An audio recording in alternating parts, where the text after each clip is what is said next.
L'histoire tourne autour d'une jeune fille nommée Yuna. Malgré son esprit vif et joyeux, Yuna fait face à la peur et à la souffrance alors qu'elle combat la leucémie à l'hôpital pour enfants. Les traitements de chimiothérapie affectent souvent son bien-être mental, ce qui la pousse à résister au traitement. Cependant, son père a une arme secrète pour la remonter le moral.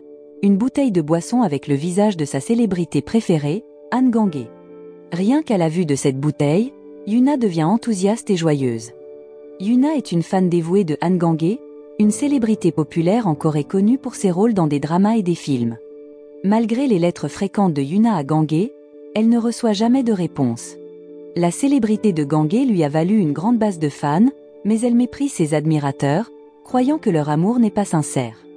Étonnamment, Gangé trouve du réconfort en lisant des commentaires négatifs sur les réseaux sociaux, les considérant comme des expressions plus authentiques que les louanges qu'elle reçoit. Un jour, Gangé entre dans le bureau de sa manager Ayong. Ayong semble contrarié et lui reproche de ne pas se soucier de ses fans. Gangé, apparemment désintéressé des sentiments de ses admirateurs, demande à Ayong de lui trouver un nouveau rôle dans un drama. Ayong hésite, citant la mauvaise réputation de Gangé qui rend difficile l'obtention de nouveaux projets. Alors que Gangé s'apprête à partir, un membre du personnel entre, portant une pile de cadeaux et de courriers de fans pour elle. Accablé, Gangé exige que les cadeaux soient renvoyés et que les lettres soient rangées. Dans la précipitation, 2 lettres tombent par terre, sans être remarquées par le personnel. Un journaliste aux aguets, So, saisit cette opportunité et ramasse une des lettres tombées, impatient de l'utiliser contre Gangé. À l'hôpital, Yuna, face à la chimiothérapie, se sent effrayée et hésitante. Son père, Jung-sok, la réconforte en lui promettant de réaliser un de ses souhaits si elle accepte de suivre le traitement. Avec cette promesse, Yuna accepte à contre-séhur. Pendant la chimiothérapie, les larmes lui montent aux yeux, affectant profondément son père. Jung-sok, un avocat talentueux, travaille comme chauffeur de nuit pour couvrir les frais médicaux de sa fille. Malgré son apparence séduisante, il est accablé par la nécessité de soutenir seule sa fille malade. Après la chimiothérapie, Yuna rappelle à son père sa promesse. Elle demande une réponse de l'artiste Gangé à une lettre qu'elle avait envoyée. Cette demande laisse Jung-sok frustré et incertain. Cherchant des conseils, il se confie à son ami Yoon-do. Fait intéressant, Jung-sok et Gangé étaient camarades de classe, ce qui lui donne un mince espoir de réaliser le souhait de sa fille. La scène se déplace dans un café cosy où Gangé prend un repas avec le directeur. Le directeur parle très gentiment devant Gangé. Cependant, lorsque Gangé se rend aux toilettes, le directeur commence à dire du mal d'elle. Gangé entend cela, ce qui mène à une dispute animée. En colère, le directeur la suit dans le hall, où une voiture arrive à l'improviste, envoyée par le manager de Gangé pour la sauver. À la surprise de Gangé, le chauffeur est Jung-sok. C'est leur réunion après longtemps. Dans la voiture, ils échangent des plaisanteries, se remémorant le bon vieux temps. Cependant, lorsque Jung-sok mentionne sa fille, l'humeur de Gangé change, semblant déçu. Jung-sok parle avec enthousiasme de l'admiration de sa fille pour Gangé, mais celle-ci reste silencieuse.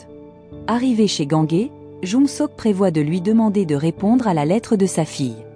Cependant, avant qu'il ne puisse en parler, Gangé le remercie brusquement et rentre chez elle, laissant Jung-sok déçu en rentrant chez lui. Dans un flashback de leurs années de lycée, Gangé, une élève populaire, est irritée par ses fans qui la suivent partout. Exaspérée, elle sèche les cours et se rend dans un entrepôt pour fumer, utilisant cela pour lâcher son stress. Pendant ce temps, Jung-sok, un nouvel élève, sèche également les cours et fait une sieste dans le même entrepôt, tombant accidentellement sur Gangé en train de fumer. Gangé, prise sur le fait, panique et essaie de cacher son comportement, craignant que sa réputation d'artiste ne soit ternie. Ignorant le statut de célébrité de Gangé, Jung-sok lui offre des conseils, surprenant Gangé par son ignorance. Il devient la première personne à la traiter froidement. Peu après, un professeur arrive à cause de l'odeur de fumée. Gangé et Jung-sok se cachent rapidement. Le professeur suspecte quelqu'un de fumer et de se cacher, ce qui fait paniquer Gangé. Pour la protéger, Jung-sok prend le blâme, acceptant la punition volontiers. C'est ainsi que commence leur relation. Revenu au présent, Jung-sok se trouve dans le magasin de Yoon-do quand il aperçoit un livre intitulé La poupée de lettres. Inspiré, il décide de répondre à la lettre de sa fille avec une lettre fabriquée. Trouvant un endroit isolé, il écrit à sa fille, ce qui lui apporte une immense joie lorsqu'elle la reçoit. Elle partage la lettre avec tout le monde à l'hôpital et continue de correspondre avec Gangé. Bien que Jung-sok ait du mal à répondre aux lettres de sa fille, voir son bonheur lui apporte de la joie. Pendant ce temps, la nouvelle que Gangé a jeté son courrier de fan devient virale. Yuna est attristée en entendant cela, car elle croit que Gangé ne pourrait pas ignorer ses fans. Cette croyance est renforcée par les réponses continues qu'elle reçoit de Gangé. Déterminée à prouver l'innocence de Gangé, Yuna demande de l'aide à un ami qui a une chaîne YouTube. En montrant les réponses qu'elle a reçues, elle télécharge une vidéo prouvant la dévotion de Gangé envers ses fans. La vidéo devient rapidement virale et parvient aux oreilles de Gangé, dont la réputation commence à se redresser.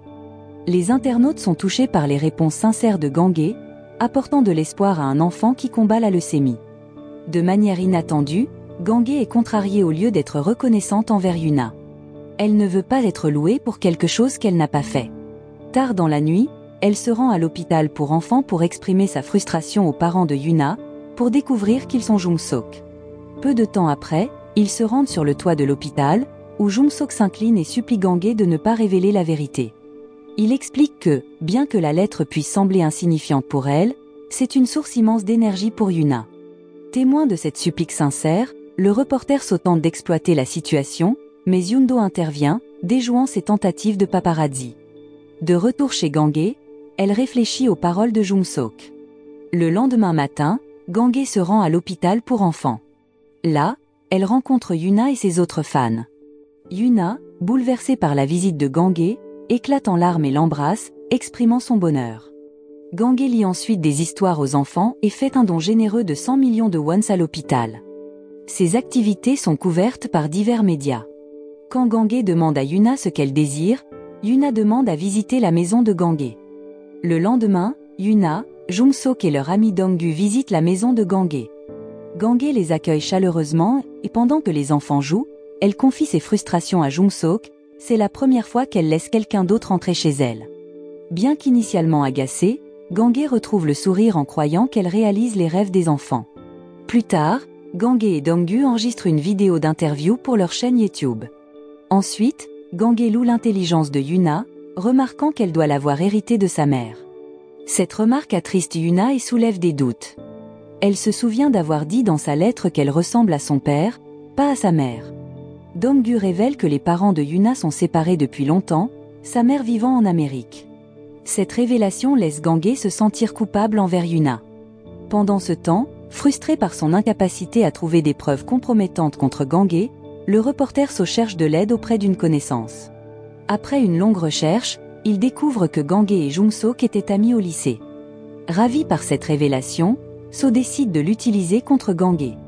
Dans un article, il allègue que Gangé a payé Jung-sok, son ami du lycée, pour fabriquer des lettres afin d'améliorer son image. Dans un flashback des jours de lycée, l'ami de Gangé, Eri, nourrit des sentiments pour Jung-sok. Cependant, elle se rend compte qu'il s'intéresse à Gangé, ce qui déclenche de la jalousie et de l'antipathie envers Gangé.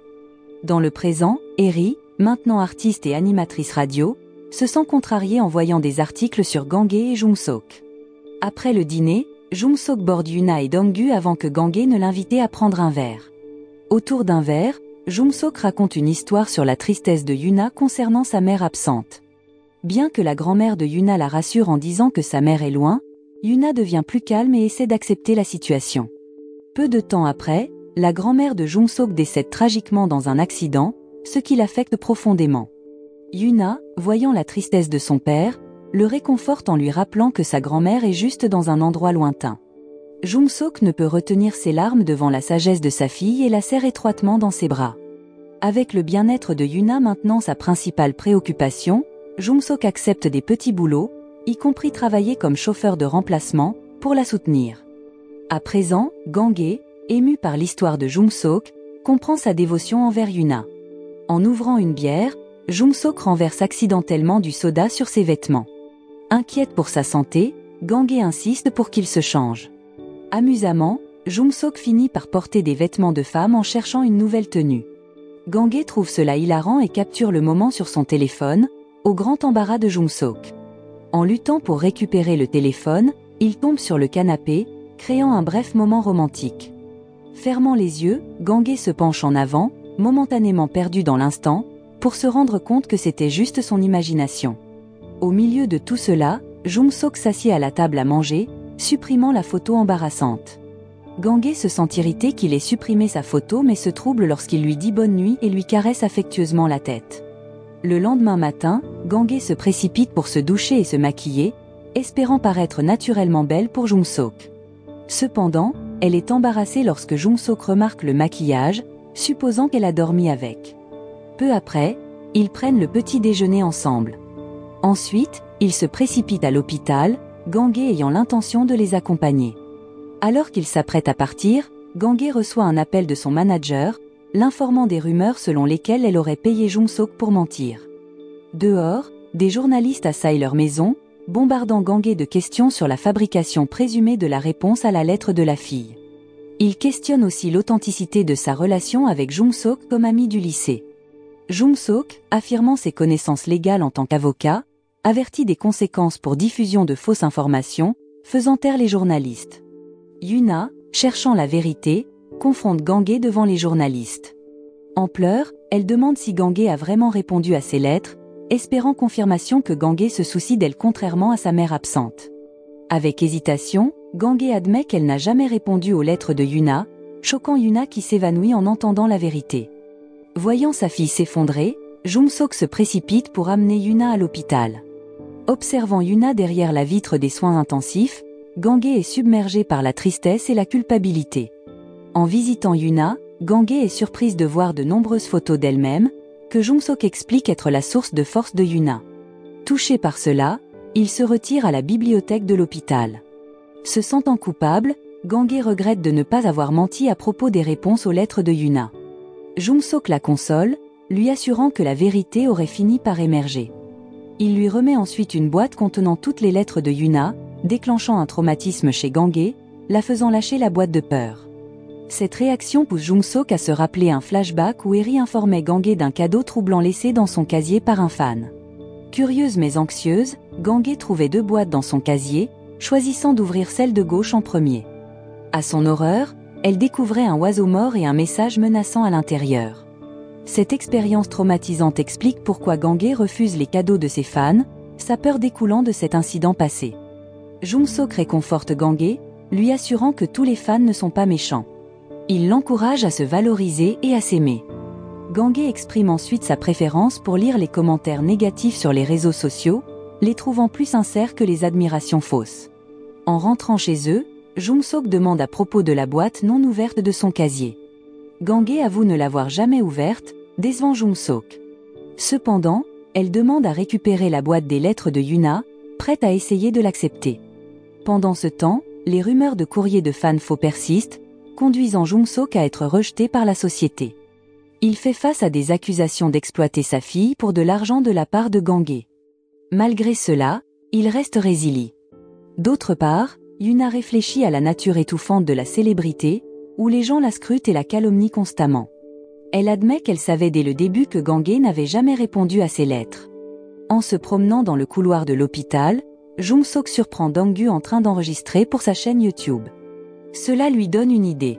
À travers la chaîne de Dong-gu, Jung-sok décide de se confesser, incitant les gens à cesser de blâmer Gang-hye pour un mensonge qui a commencé avec lui.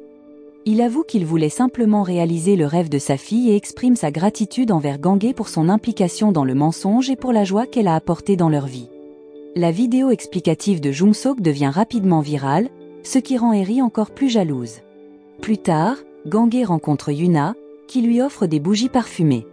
Jung-sok emmène ensuite Gang-hye dans leur ancienne école pour se remémorer le passé.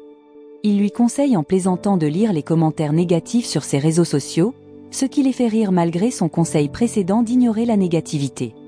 Dans l'entrepôt de l'école, ils allument les bougies parfumées de Yuna, et Jung-sok présente à Gang-hye la boîte cadeau non ouverte de leur passé, contenant son propre cadeau. Malgré le traumatisme passé de Gang-hye lié à une boîte similaire, Jung-sok la lui rend comme symbole de son affection de longue date pour elle. Touché par la sincérité de Jung-sok, Gang-hye est profondément ému. En se remémorant, ils sont surpris par un gardien de sécurité mais réussissent à s'échapper par une fenêtre, courant joyeusement à travers le jardin de la fontaine. Le lendemain, Gang-hye, en plein entraînement de boxe, est approché par le chef de son agence concernant son image instable et son manque d'offres pour des dramas ou des films. Le manager lui propose 3 options pour occuper son temps. La première option est de participer à une émission de variété. La deuxième option est de lire des histoires pour enfants à l'hôpital. La troisième option est de faire une apparition dans un film. Finalement, Gangué choisit la troisième option. À sa surprise, le film dans lequel elle devait faire une apparition mettait en vedette Eri, qui était mécontente de la présence de Gangué. Pendant le tournage, Eri demande constamment des reprises, créant une tension sur le plateau. Après le tournage, Eri continue de critiquer Gangué pour avoir accepté une apparition sans script, suggérant qu'elle a manipulé les médias pour améliorer son image. Gangué se défend en affirmant que c'était la demande du réalisateur. Eri, furieuse, persiste dans ses accusations contre Gangué. Finalement, Eri insulte Gangué et sa mère, ce qui bouleverse profondément Gangué et la pousse à répondre durement à Eri. Rempli de ressentiment, Eri partage les méfaits passés de Gangué au lycée avec le journaliste So, entraînant une nouvelle dégradation de la réputation de Gangué. Cela conduit au retrait de nombreux produits qu'elle endossait du marché, attristant Yundo, qui constate les conséquences dans son supermarché. À l'hôpital, des mères jasent sur la situation de Gangué, qu'elle entend en se rendant voir Yuna. Découragée, Gangué s'enfuit, suivi par Jung-sok. Dans la cage d'escalier de secours, Jung-sok encourage Gangué à affronter la vérité plutôt que de fuir. Gangué le blâme pour sa situation, croyant qu'elle découle de son mensonge initial sur les réponses au courrier des fans. Malgré sa résistance, Jung-sok choisit de soutenir Gangué dans sa détresse et lui propose de l'héberger chez lui jusqu'à ce que les choses s'améliorent. Le lendemain, Jung-sok arrive avec des courses et trouve la résidence temporaire de Gangué en désordre, ce qui l'agace. Pendant ce temps, le manager en chef demande à son assistant d'organiser une réunion avec Eri. Mais elle est indisponible en raison de maladies et de traumatismes causés par son altercation avec Gangué. Le manager en chef devient suspicieux de la prétendue maladie de Eri, se demandant comment quelqu'un de malade peut poster des photos joyeuses sur les réseaux sociaux.